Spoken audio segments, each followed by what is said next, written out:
Maranatha, Tuhan Yesus segera datang. Saya Wanda Dumais dari Sydney, Australia.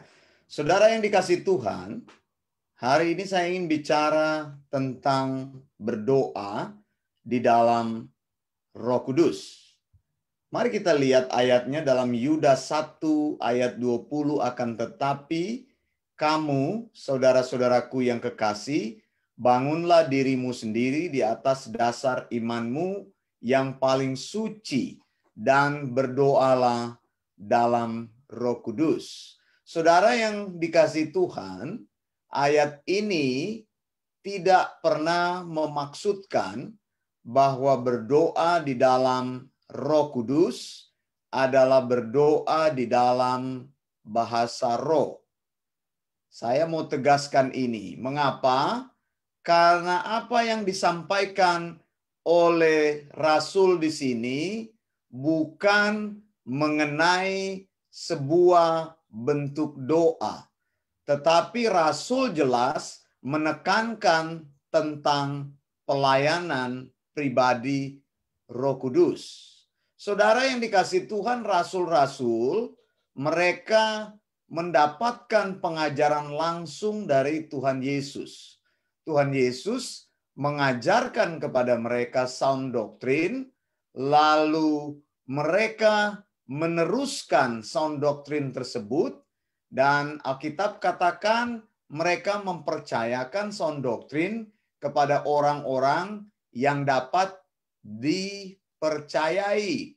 Jadi tidak ada bukti sama sekali di dalam Alkitab bahwa rasul-rasul mengajarkan kepada orang-orang yang dapat dipercayai untuk mereka berdoa di dalam bahasa roh. Tentu saja tidak ada bukti berdoa di dalam bahasa roh karena memang bahasa roh sendiri tidak ada di dalam Alkitab. Jadi pengajaran dan praktek yang diajarkan serta diteruskan oleh rasul-rasul tersebut sumbernya adalah dari sound doctrine Yesus sendiri. Kalau begitu, mereka sedang mengajarkan kepada kita pengajaran-pengajaran yang tepat yang keluar dari mulut Yesus. Dan mereka berharap pengajaran-pengajaran tersebut dipahami atau didengarkan atau dimengerti oleh orang-orang yang hidup di abad-abad kemudian, supaya pengajaran-pengajaran tersebut tidak berbeda dengan apa yang diajarkan oleh Yesus Kristus. Yesus memang tidak menulis satu kitab pun. Yesus tidak menulis satu buku pun. Pengajaran Yesus diteruskan melalui pengajaran lisan, yaitu sound doctrine Yesus. Pengajaran yang sehat, pengajaran yang alkitabiah, pengajaran yang benar, pengajaran yang tanpa kompromi, pengajaran yang tidak mengandung kesalahan, tidak ada error, pengajaran yang tidak bercampur dengan kuman atau penyakit yang memberikan dampak atau efek membuat iman jemaat sakit. Nah, Rasul di sini mengajarkan kepada kita berdoalah dalam Roh Kudus. Kata yang ditekankan di sini adalah kata berdoa dan kata Roh Kudus. Jadi ketika engkau berdoa itu hubungannya, koneksinya itu dengan pribadi Roh Kudus. Tidak pernah dikatakan berdoalah di dalam roh. Maksudnya di dalam rohmu. Sehingga banyak orang berpikir ketika berdoa itu bahwa mereka itu sedang berada di alam roh. Mereka sedang keluar dari roh mereka dan mereka mengucapkan kata-kata yang tidak mereka mengerti. Doa seperti ini hanya dilakukan oleh orang yang menyembah dewa-dewa. Doa yang seperti ini hanya dilakukan oleh orang yang berdukun, orang yang melakukan ilmu vudu, sehingga mereka mencoba roh mereka terkoneksi dengan roh-roh lain. dan mereka mengucapkan kata-kata yang mereka sendiri tidak mengerti. Rasul tidak mengajarkan seperti itu. Cari di dalam Alkitab, tidak ada catatan mengenai pengajaran rasul-rasul yang mengajarkan kita untuk berdoa di dalam bahasa roh. Begitu, makanya terjemahan itu saya sudah katakan itu menyesatkan. Orang berpikir berdoa dalam bahasa roh itu yaitu rohnya yang berdoa. Lalu dia sendiri diam. Tidak, yang berdoa itu kan adalah jasmani kita. Begitu. Tapi bagaimana caranya memahami itu? Berdoa itu terkoneksi dengan pribadi Roh Kudus. Roh Kuduslah yang memimpin hidup kita. Kalau kita orang yang mengaku mengasihi Yesus, percaya kepada Yesus, Yesus sudah katakan bahwa aku menyertai kamu sampai kepada kesudahan zaman. Itu artinya bahwa penyertaan Yesus di dalam hidup kita itu dinyatakan melalui kehadiran Roh Kudus di dalam hidup kita. Orang-orang di dalam Perjanjian Baru, mereka mengenal Yesus secara pribadi. Kemudian Yesus katakan ketika dia akan berpisah dari mereka, aku tidak meninggalkan engkau sebagai yatim piatu. Nah, saudara yang dikasih Tuhan, jadi di sini kita memahami arti yang Yesus sampaikan bahwa janji Tuhan tidak pernah gagal. Apa yang diucapkan oleh Tuhan di dalam firman-Nya itu selalu dibuktikan dan selalu dinyatakan bahwa Dia berjanji tidak akan pernah meninggalkan kita. Itu kenyataan janjinya itu dibuktikan melalui kehadiran Roh Kudus di dalam hidup kita. Tubuh kita ini adalah bait Allah. Efesus 1 ayat 13 dan ayat 14 menyatakan itu. Dikatakan bahwa kita menjadi milik Kristus, milik Bapa di surga, meterainya adalah Roh Kudus. Yang kedua, kita memiliki jaminan untuk memiliki semua kepenuhan janji Allah melalui keberadaan Roh Kudus. Roh Kudus itu adalah garansi, adalah garansi atau jaminan bagi kita untuk memperoleh semua janji Allah. Jadi Yudas 1 ayat 20 ini tidak berbicara atau tidak boleh ditafsirkan berdoa dalam Roh Kudus adalah berdoa dalam bahasa roh. Saya sudah bilang bahasa roh juga penterjemahannya itu sudah salah. Tidak ada kata bahasa roh di dalam bahasa asli.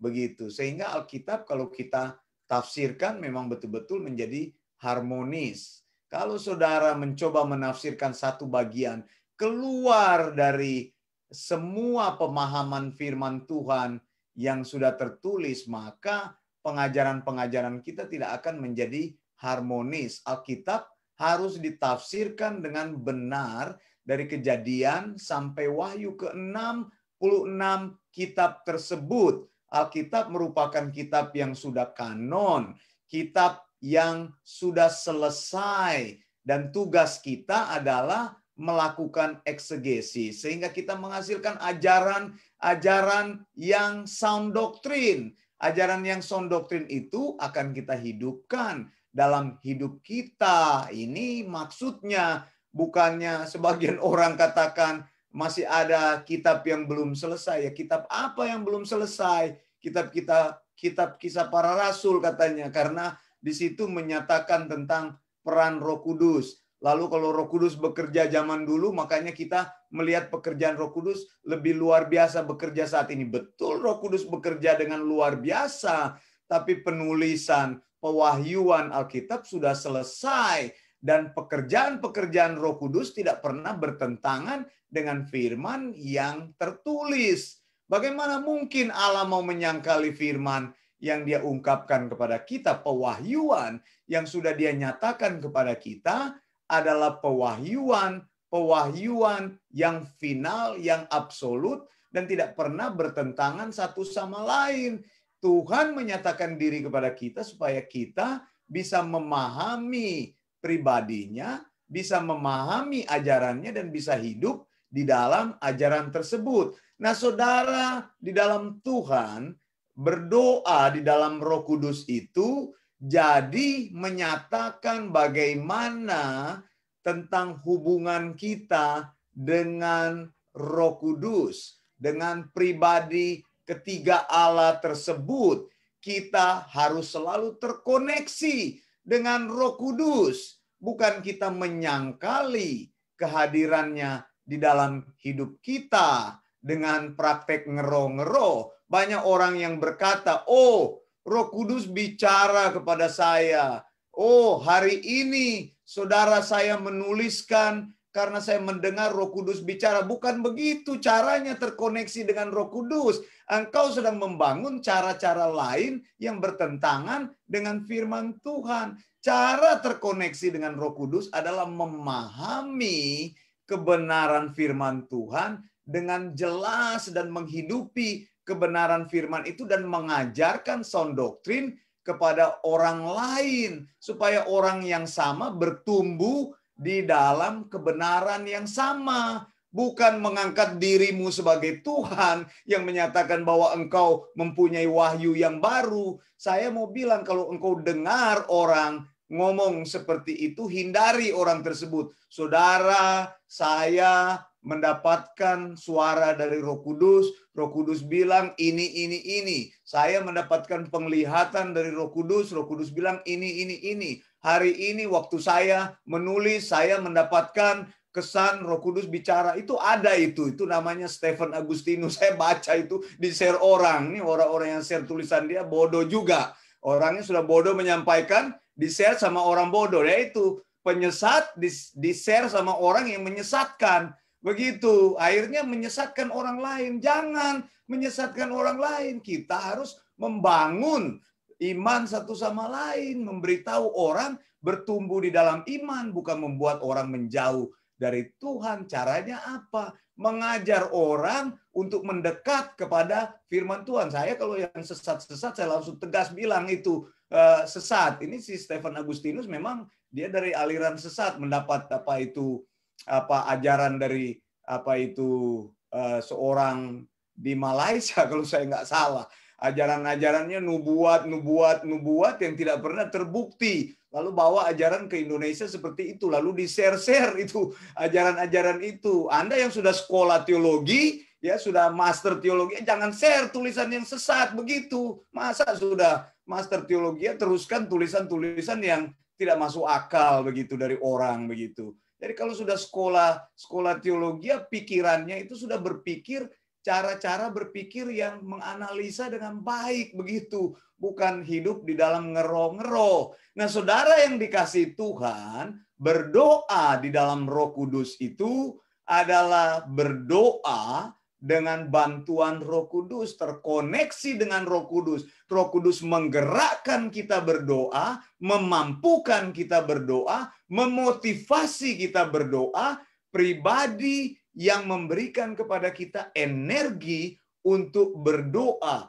Berdoa di dalam kuasa Roh Kudus menurut apa yang dikehendakinya. Begitu, saudara. Jadi jangan bilang saya mendapatkan wahyu dari Tuhan. Mendapatkan wahyu apa?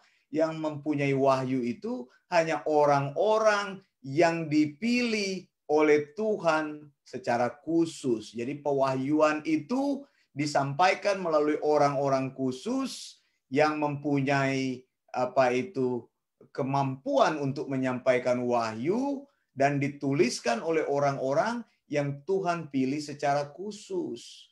Kita tidak memiliki kemewahan itu, tapi kita memiliki kemewahan untuk belajar firman Tuhan dan mengajarkan firman Tuhan itu, mengajarkan kebenaran-kebenaran itu dengan cara yang bertanggung jawab. Sehingga saudara, ketika kita hidup semakin hari, kita menjadi orang yang semakin alkitabiah. Sudah berapa lama engkau hidup? Sudah berapa lama engkau menghidupi imanmu? Dan saya percaya kalau engkau berpegang teguh pada firman Tuhan yang tidak gagal itu, maka hidupmu akan bertumbuh, hidupmu akan menjadi kuat, engkau akan menjadi pohon yang besar sekali, di mana orang-orang akan mencari pengajaran dari situ, dan orang-orang yang sama akan meneruskan pengajaran tersebut. Seperti apa yang sudah saya sampaikan, Yesus mengajarkan sound doktrin kepada murid-muridnya, lalu murid-muridnya meneruskan sound doktrin tersebut. Apa yang dituliskan oleh murid-murid tidak pernah bertentangan atau tidak pernah keluar dari diri mereka sendiri. Mereka menuliskan apa yang Yesus ajarkan, mereka menuliskan apa yang diwahyukan oleh Roh Kudus. Dan catatan-catatan itu yang kita punya hari ini menjadi catatan-catatan yang kita akui sebagai firman Tuhan adalah catatan yang benar. Di luar Alkitab saya meyakini tidak ada kebenaran firman Tuhan lagi. Jadi berusahalah hidup menjadi orang yang Alkitabiah. Berdoa di dalam Roh Kudus artinya menyadari kehadiran Roh Kudus di dalam hidupmu. Kapan saja engkau bisa berdoa dan engkau meyakini bahwa Roh Kuduslah yang akan memampukan engkau. Kadang-kadang dalam banyak situasi kita tidak mampu untuk berdoa karena tekanan hidup yang berat, karena berbagai masalah yang menumpuk-numpuk di dalam hidupmu. Bahkan untuk berlutut saja, untuk membuat sikap berdoa engkau tidak bisa. Bahkan untuk membaca Alkitab kadang-kadang engkau tidak bisa. Percayalah Roh Kudus akan berdoa bersamamu. Roh Kudus akan menolong engkau sehingga engkau akan selalu terkoneksi dengan Dia. Dan ingatlah, saya mau katakan, tundukkan dirimu di bawah pimpinan Roh Kudus. Percaya di dalam pengajaran firman Tuhan dan mencari kebenaran-kebenarannya. Itu artinya bagaimana kita hidup dituntun oleh Roh Kudus. Roh Kudus yang memimpin, bukan kita yang memimpin. Roh Kudus ada di depan dan kita ada di belakang. Roh Kudus yang menggerakkan, memberikan energi, memberikan kemampuan, memberikan kemauan dan kekuatan kepada kita untuk melakukan semua yang Tuhan inginkan. Saya Wanda Dumais dari Sydney, Australia. Maranatha, Tuhan Yesus segera datang. Tuhan Yesus akan datang. Tuhan Yesus pasti datang. Salam dari saya. Blessings.